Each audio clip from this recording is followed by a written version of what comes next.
perlu diperhatikan. Sekarang kita berikan beberapa poin nih. Jenengan tadi bahas beberapa, saya dengar.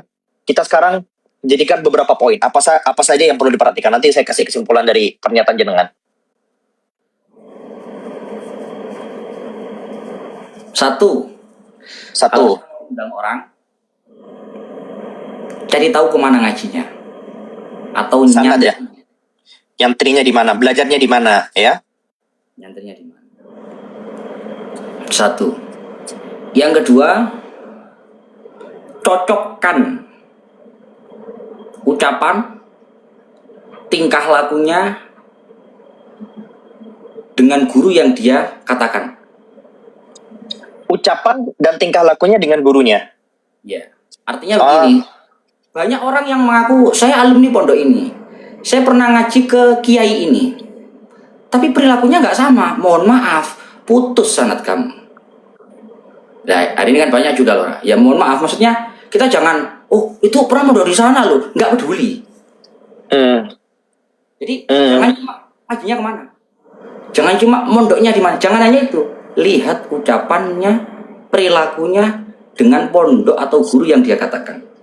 Sesuai. Sesuai. Berarti memang ini adalah muridi wa muhibbi. Gitu. Karena alakohnya seorang murid dengan guru itu paling terbesar itu ittiba, mengikuti. Kalau sudah tidak mengikuti, sudah tidak ada. Hubungannya sudah tidak ada.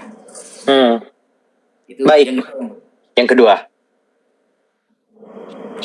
Tadi sudah tingkah laku, ucapan sudah. Iya. Yang kedua, apa ya kira-kira ya? Sebenarnya sudah sih, ucapan tingkah laku itu sudah masuk semua, itu sudah. Ucapan tingkah laku, yang paling penting itu sudah tingkah laku. Berarti poinnya jadi dua. Jadi kisi-kisi bagi teman-teman nih yang kedepannya mau mengundang siapapun itu, ustadz lah atau seseorang yang dituakan. Bahasanya ya, seseorang yang dituakan, seseorang yang dianggap berilmu. Sebelum diundang, ada dua hal yang perlu dikoreksi bersama. Yang pertama, belajarnya di mana. Jangan sampai sebelum-sebelumnya tidak punya latar belakang pendidikan yang tepat, ya, nggak punya takhasus, nggak punya background pendidikan agama, tiba-tiba ngomong agama. Jangan cuman gara-gara dia viral karena kasih quotes-quotes agama, padahal sebelumnya ya nggak pernah juga belajar. Tiba-tiba langsung dinaikkan ke atas panggung. Itu yang pertama. Kemudian yang kedua dari bahasan beliau adalah kecocokan antara ucapan dan tingkah lakunya dengan manhaj yang diajarkan oleh gurunya. Jadi semua orang boleh mengaku, saya santrinya si Fulan, saya santrinya si Fulan. Gampang banget ngakunya. Tapi apakah perilaku dan ucapan kamu itu mengikuti manhaj Ustadz Fulan atau tidak? Nah itu penting juga. Ini penting. Artinya begini loh. Poin nomor 1 itu penting loh. Artinya begini. Mungkin teman-teman nangkepnya begini. Oh berarti yang penting tahu pernah nyantri. Yang penting pernah ngaji. Padahal pertanyaan nomor 1 itu sangat menentukan kemana arahnya. Pernah ngaji ke Kiai A. Kiai A itu siapa? Akidahnya apa? Itu yang perlu diketahui. Karena jangan-jangan ya pernah berguru, tapi gurunya juga nyeleneh. Gurunya juga tidak tepat.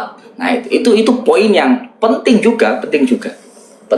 Adapun urusan syuhroh, urusan ketenaran itu bisa jadi satu media untuk menyebarkan ilmu, bisa juga jadi fitnah.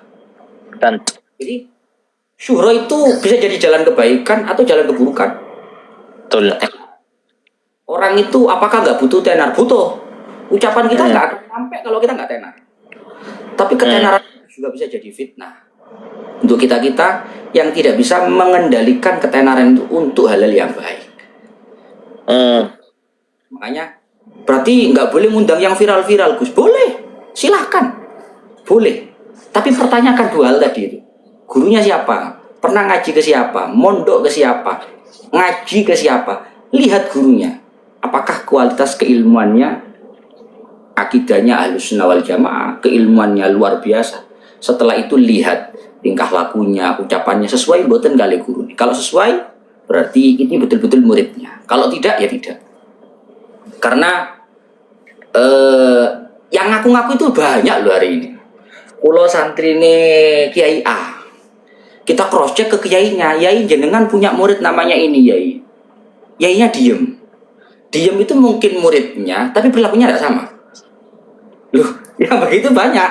Jadi ya gimana ya?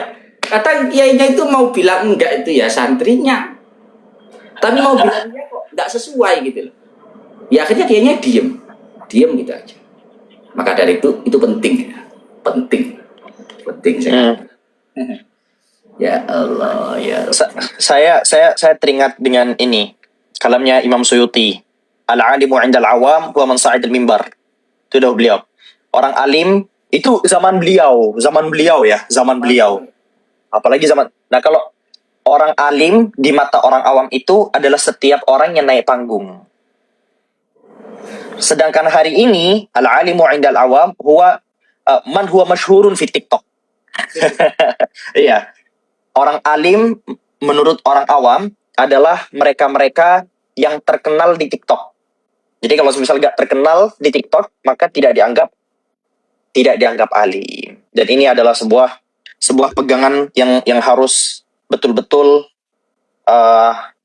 dipegang ya oleh kita dalam membedakan mana yang betul-betul pantas untuk diulamakan dan mana yang tidak pantas untuk diulamakan. Baik. Tapi ya kita nggak bisa memungkiri Lora. Zaman seperti ini nggak bisa dihapus, cuma bisa diminimalisir. Ya ini kan sudah prediksinya Kanjeng Nabi, saya alan nas zamanun Kathirun qalilun fuqaha'uh tapi kathirun khutaba'uh. qalilun mu'tuh tapi kathirun sa'ilu.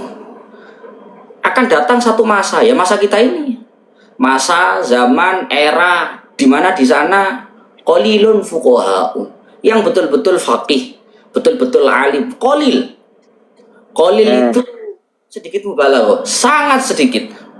Yang banyak kathirun khutaba'u, yang banyak itu yang khotib. Khotib itu jangan dikira khotib Jumat, bukan. Khotib itu tukang pidato, public speakingnya bagus, public speaker itu speaker itu. Jadi kalau kita cari yang ngomongnya enak, ngomongnya pinter, banyak. Sekarang orang yang penting belajar public speaking, ikut seminar bentar, pegang mic, nggak nervous sama sekali dia, nggak akan nervous. Tapi kalau bukakan kitab, seketika dia akan nervous seketika. Keringatnya sejagung-jagung itu. Saya Kalau ukurnya ya fakih itu tadi, ilmunya seberapa. Di Maroko saya pernah baca itu Gus, setiap orang-orang yang akan memberikan ilmu kepada masyarakat itu mereka akan ditanya, jadi dipanggil, ada satu, Allah alam apakah ini berlaku sampai sekarang atau tidak, itu mereka akan dipanggil oleh satu lembaga yang diakui oleh negara, kemudian ditanya sana keilmuannya bagaimana, kemudian belajar apa saja, begini-begini dan begini-begini. Kemudian nanti dites. Nah, kalau ternyata dari tes itu lulus, di masjid-masjid atau di madrasah-madrasah atau di beberapa tempat, itu nanti ada kursi. Kalau lulus tes, dia boleh duduk di kursi. Sertifikasi. Dan kalau misal tidak lulus tes, dia tetap boleh berdakwah, tapi gak boleh duduk di kursi. Sehingga masyarakat awam itu langsung tahu, loh ini ini dai, dia sekarang ngomong sebagai pendakwah saja. Jadi ini hanya agar hati kita bisa semangat sholat, biar kita ingat surga, biar bisa. Tapi kalau misal untuk meminta fatwa, yang berdiri gak akan ditanya. Untuk minta fatwa, kita minta ke yang duduk.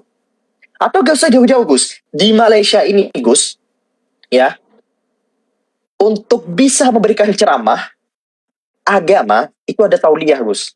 Jadi dites Gus. Dari imam. Dan di sini tuh jabatan keagamaan, mufti, ya, jakim. Itu nanti di setiap negeri, di setiap provinsi itu beda-beda. Jadi di Malaysia itu kayak saya, tiba-tiba ngisi majelis di masjid, ngisi, gak bisa. ada beberapa mungkin kalau misal ngisi di kampus, ngisi di ini sebagai talib, sebagai apa itu nanti ada bahasannya. Tetapi untuk mengisi sebagai seorang dai, sebagai ini enggak, itu harus ada tesnya, harus lulus tauliyah. Saya tanya kepada kawan-kawan, emang di tauliyah itu yang ditanya apa? Yang ditanya tentang basic keilmuan. Nanti ada tesnya, pertanyaan di akidah, pertanyaan di fikih, pertanyaan di apa. Kalau semisal lulus sudah punya tauliyah, baru diberikan. Nah, bedanya di Indonesia itu kan sudah ada sertifikasi sebenarnya, sertifikasi dari MUI. Tapi bedanya MUI dan kenapa? Ada itu. Ada. Saya tidak Nah, tahu. iya, bedanya di Indonesia dan di Malaysia. Di Indonesia sertifikasi hanya sebagai saran aja. Saran, oh ini bisa ceramah, oh ini. Tapi kalau di Malaysia, itu sudah sebagai memiliki kekuatan hukum. Jadi kalau misal gak ada tauliyah, nah itu nanti akan dipermasalahkan.